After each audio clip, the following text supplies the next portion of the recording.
அனைவருக்கும் வணக்கம்.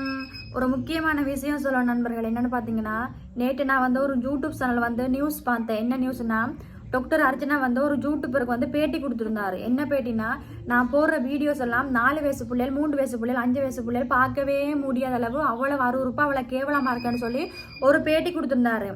டாக்டர் அர்ச்சனா, நீங்க என்ன லூஸா இல்லை மெண்டலா? படித்தானே இருக்கீங்க, படித்தானே வந்து அரசியலுக்கு போனீங்க, படிச்சுதானே வந்து டாக்டருக்கு போனீங்க, படிச்சுதானே யூடியூப் சேனல் ஓப்பன் பண்ணி நடத்தி வரீங்க. உங்களுக்கு தெரியாதா? யூடியூப் சேனல் ஒரு வீடியோஸ் போகிறதுக்கு முன்னாடி யூடியூப்ல ஒரு ஆப்ஷன் கேட்கும்.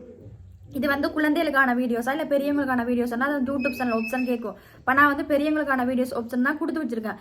அது கூட தெரியாம நீங்க எப்படி என்ன அப்படி பேட்டியில் நீங்க கதைக்கலாம்? அடுத்து வந்து உங்களை மாதிரி ஆட்கள் வந்து என்னுடைய நான் போடுற வீடியோஸு கீழே வந்து பேட் கமெண்ட்ஸ் போடுறாங்க. அதுக்கு நான் வந்து திட்டி கலாச்சி புத்தி வர மாதிரி தான் நான் வந்து அந்த வீடியோஸை நான் அப்லோட் பண்றேன். நான் போட்டு அதை நீங்க எப்படி என்ன அதை வச்சுக்கொண்டு நீங்க எப்படி வச்சாரம் பண்றாள் இவள் அப்படி நீங்க பாராளுமன்றத்தில் கதைப்பீங்க. வச்சாரம் பண்ண நீங்க பாத்தீங்களா? வச்சாரம் பண்றதுக்கு நீங்க ஆதாரம் வச்சிருக்கீங்களா? எதை வச்சு நீங்க வச்சாரம் பண்ணிட்டு பாராளுமன்றத்தில் வரைக்கும் போய் சொல்றீங்க? உங்களுக்கு என்ன ரைட்ஸ் இருக்கு என்ன பற்றி தப்பா கதைக்கிறதுக்கு? சொல்லுங்க.